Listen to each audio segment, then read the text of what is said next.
සියලු දෙනාටම සුබ දවසක් වේවා. අද 2026 පෙබරවාරි 5 වෙනිදා අද එක් ෆොරින් කරන්සිස් වල සිදු වී ඇති මිලෙහි වෙනස්කම් පිළිබඳව මේ වීඩියෝ එක මම කතා කරන්න යනවා. ඒ වගේම සෞදි, කටාර්, ඕමාන්, ජෝර්දාන්, බහරේන් වැනි යුරෝපීය රටවල් කිහිපයක මිල ගණන් මේ වීඩියෝ එක මම කතා කරන බැවින් වීඩියෝ එක ස්කිප් නොකර දිගටම බලන්න කියලා ආරාධනා කරන ගමන් අපි යමු වීඩියෝ එකට.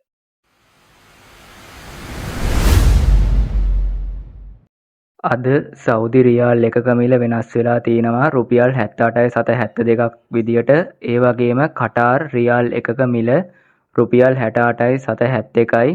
ඕමාන් රියාල් එකක මිල රුපියල් 770.37යි.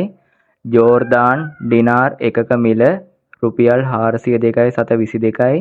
බහරේන් ඩිනාර් එකක මිල රුපියල් 707.95යි. කුවේට් ඩිනාර් එකක මිල 906යි 789යි.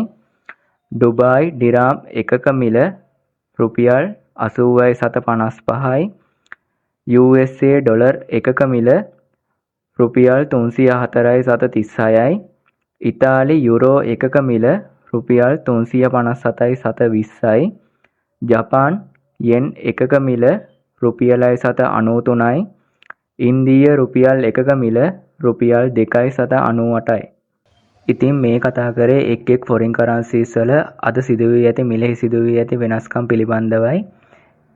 එහෙනම් මේ වගේ වීඩියෝ එකකින් හෙටත් හම්බෙමු. good luck.